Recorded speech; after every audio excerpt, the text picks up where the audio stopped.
Vim TV Notícias. Oferecimento Porto Belo Shop, Avenida Deputado Esteves Rodrigues, 1569, Centro de Montes Claros. Hoje é quinta-feira, feriado nacional de Corpus Christi. O Vim TV Notícias já está no ar. A Operação Corpus Christi começou pelas principais rodovias que cortam o norte de Minas.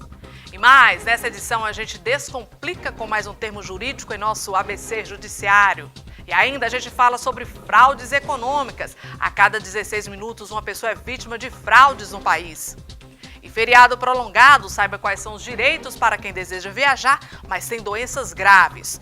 Você confere agora no Vim TV Notícias.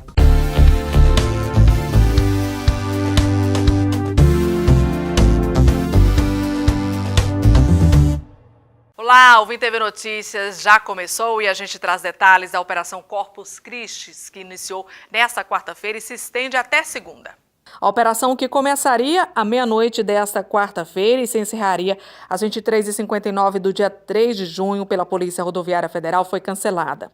O anúncio foi feito por meio de nota nesta quarta-feira. O cancelamento da Operação Corpus Christi, que ocorreria no feriado prolongado desta semana. A PRF explicou que a missão durante o feriado será a continuidade dos trabalhos, com a desinterdição das rodovias e restabelecimento do fluxo normal. Apesar de a operação estar cancelada, ainda ocorrerão ações de fiscalização para a prevenção de acidentes dentro das possibilidades do andamento do final da greve dos caminhoneiros. E neste período, muita gente aproveita para pegar a estrada. E olha só, ter uma doença grave não significa de impedimento para viajar, mas é preciso conhecer direitos e deveres de viajantes fragilizados por um problema de saúde ou portadores de uma doença grave.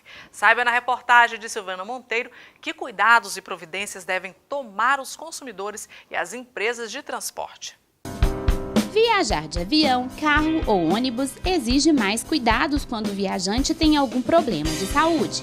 O médico destaca a altitude como um agravante no caso de viagens aéreas. Existe uma diferença de pressão muito grande entre o nível do mar e o nível onde as aeronaves transitam, principalmente quando se faz viagens de mais de 8 horas de duração. Existe uma queda de pressão no ambiente, no avião, e essa queda de pressão ela é acompanhada por uma redução do nível de oxigênio e, acrescido a isso, um aumento da secura do ar. As necessidades são distintas e precisam ser informadas às empresas de transporte. Normalmente eles têm, vamos falar de maneira geral, eles têm prioridade de embarque, eles têm direito a elevadores, em caso, por exemplo, dos aeroportos que não têm pontos de embarque, ou então que vai haver um acesso à aeronave remoto, então para entrar no ônibus, para descer do ônibus, depois para subir no avião, descer da aeronave também precisa de um elevador. Pacientes que necessitam de um uso de maca, ou que têm déficit cognitivo, ou precisam de oxigênio, as companhias aéreas costumam obrigar um acompanhante que tem desconto na passagem de até 80% do valor pago pelo próprio passageiro com necessidades especiais. Tem companhia aérea, inclusive, que dá 100% de desconto. Além dos direitos, os passageiros têm deveres que, se não cumpridos, podem impedi-los de viajar. Pessoas enfermas, gestantes, passageiros com algum tipo de deficiência ou que necessitem de alguma assistência especial podem fazer suas viagens de forma tranquila quando estão cientes dos seus direitos e deveres.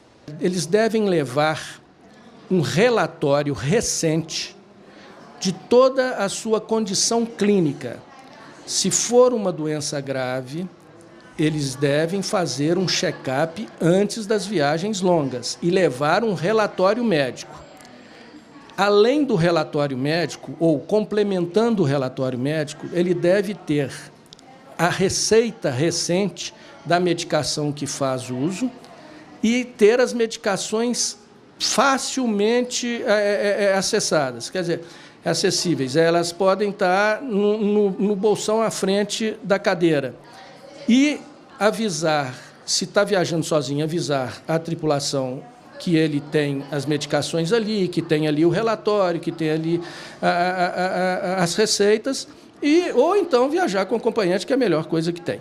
Além disso, levar, se for, por exemplo, pacientes com doenças cardíacas mais graves, levar um ecocardiograma e um eletrocardiograma nos últimos 6 meses. A empresa não pode expor o passageiro a vexame, mas a advogada lembra que é preciso ter bom senso também por parte do viajante.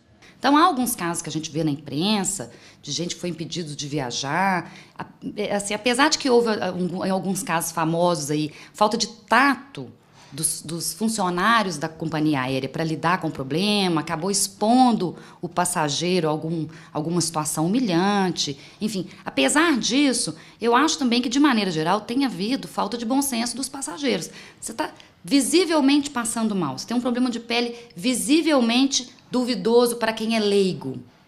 É natural que a companhia aérea tenha receio de embarcar um paciente que transmita uma doença contagiosa aos demais passageiros e tripulantes. E, nesse caso, a legislação permite que a companhia aérea impeça o transporte, a não ser que haja expressa autorização médica. Vacinas específicas também são importantes em alguns casos. Mas ele deve estar com seu cartão de vacinação em dia e ver as doenças que são possíveis de serem adquiridas em algum outro lugar no país ou em alguns estados aqui, por exemplo, estados do norte, a gente tem algumas doenças que podem ser transmitidas e a gente deve estar com a vacina absolutamente em dia.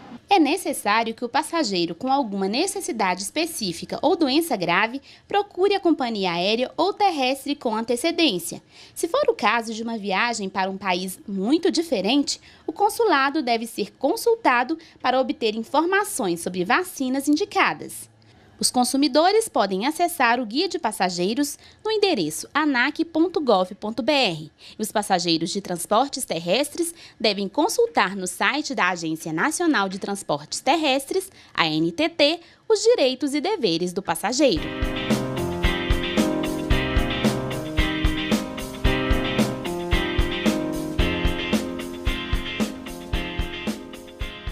E na volta do intervalo tem notícias em nosso ABC Judiciário. Já já, não saia daí.